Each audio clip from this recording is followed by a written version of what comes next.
Hey guys, Brian from Brian Boas here. I've been getting a lot of questions from you guys, so thanks for the questions and please keep them coming. Today I thought I'd answer a few of them in this video. And so been getting a lot of questions about my boa availability now that the baby boa birthing season is right around the corner and should be starting any day now. A little late starting this year, but been getting questions. A lot of people have been asking about the fire belly boas. Will I have fire belly boas? I hope so. I can't say for sure, so please stay tuned. Someone asked about pastel boas. Will I have any pastel boas? I hope to have some pastel Colombian boas as well, so please stay tuned for those, and hopefully in the next month or two. And also somebody asked, how do I buy a boa from you? Well, if you look below the video description, there's a link to my Flickr page, and there are photos and information and prices on available boas up there. There's also a link to my terms of sale. You can go read the terms of sale document and see all of my sales policies, and hopefully it outlines the whole process of buying a boa in pretty much detail. So check those out. Shoot me any questions you have by email. The email is also under the video description. Lots of great information on boa keeping as well under the video description. So check out those links if you're interested in getting a boa. And so let me look at my list of questions. Do boas continue to grow with age? What age do boas stop growing? Well, that's a really good question. Boas are what is known as indeterminate growers, meaning they continue to grow through their lifetime. And most of the growth happens in the first 5 years, but they do continue to grow as long as they're alive, and will continue to put on a little bit of growth, probably no more than an inch or two per year after they reach, a certain size, but they do grow over time. And that's why the older a boa is, the larger it tends to be. And most of these boas you see that are like 9-10 feet are probably pretty old, and they've survived, and they've been able to get a lot of food and grow to that size. Okay, are Panama boas a dwarf boa? No, Panama boas are not a dwarf boa. So the mainland boa imperator from Panama typically get to be about the same size as most other Central American boas, probably in the range of about 5 to 7 feet. So they're not considered dwarfs. They're not huge boas either. Kind of like a mid-sized boa.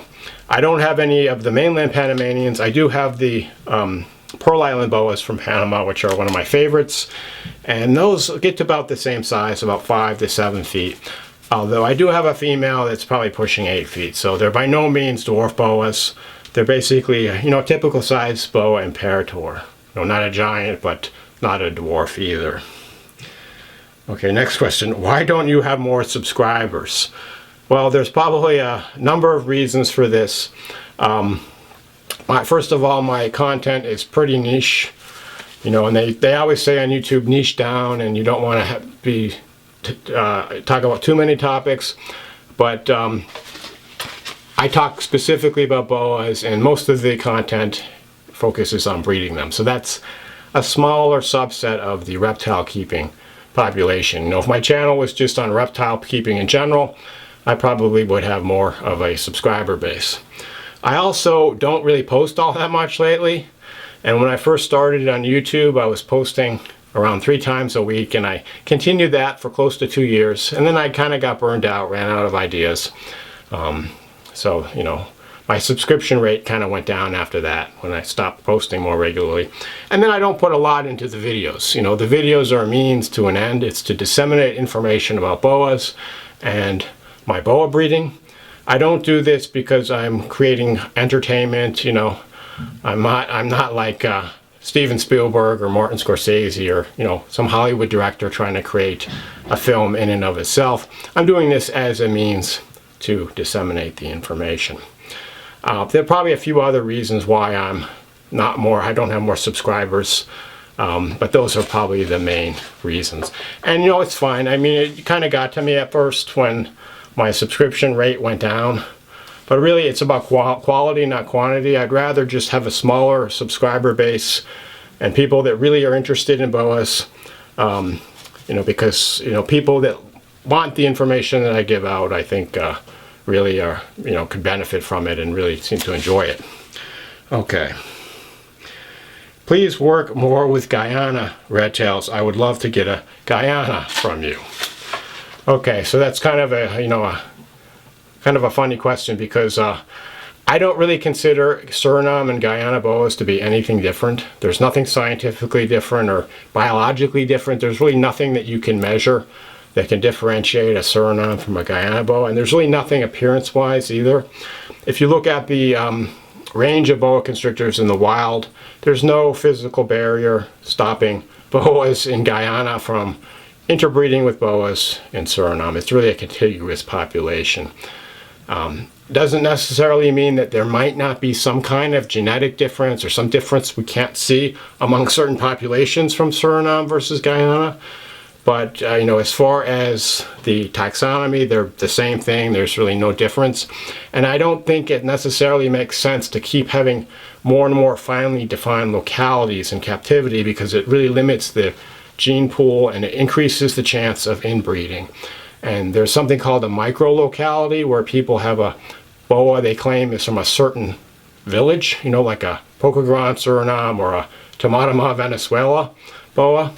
And that's cool to have that documentation and that heritage, but it's really not any different from an animal that was collected, say, 20 miles away from a different village. So that's why that whole, sometimes I wonder about the whole micro-locality type of thing that's out there. But so anyway, so Guyana boas I don't consider to be any different. I had a pair of Guyana boas from Mike Eckert that I got specifically because they look different than my Suriname boas, and it was more like a bloodline thing.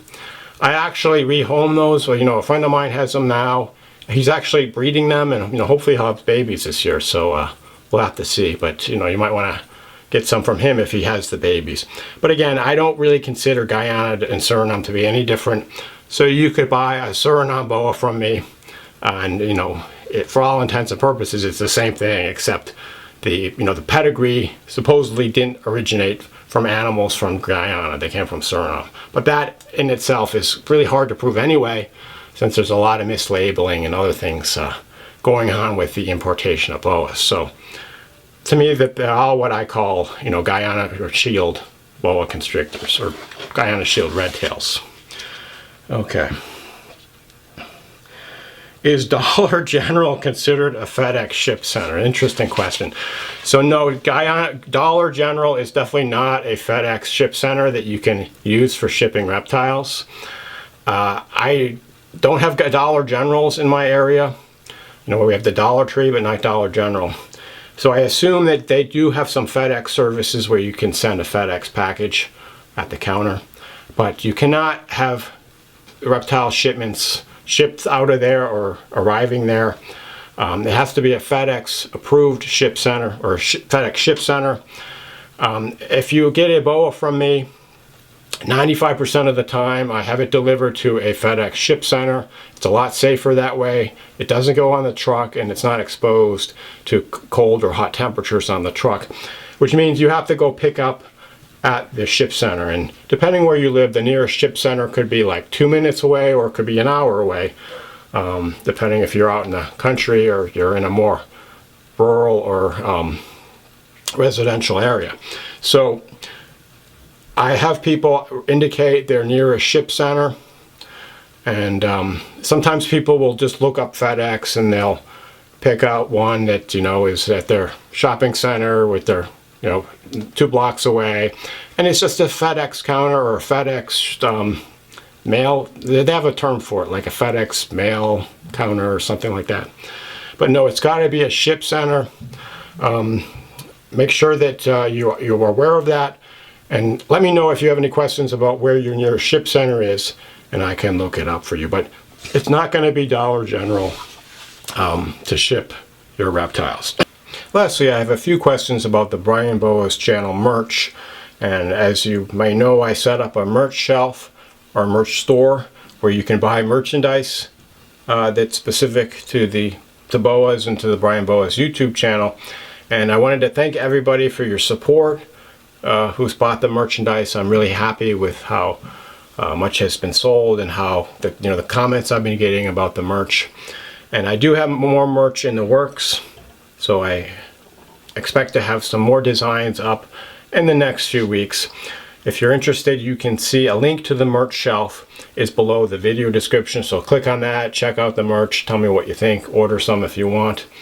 But more of that will come in the not too distant future. And so some of the questions I've been getting about the merch, someone asked me if they sent a picture of the snake or they told me what picture they like, can I make a custom t-shirt for them? And so the answer is, I can't specifically make a custom t-shirt that's just going to have, you know, that one picture and one t-shirt. But what I can do is, if it's a nice picture, I can try to incorporate it into the design of a future t-shirt. So just let me know what picture, or, you know, what types of snakes you'd like to see on these shirts, and shirts and other merchandise, and I'll try to accommodate you.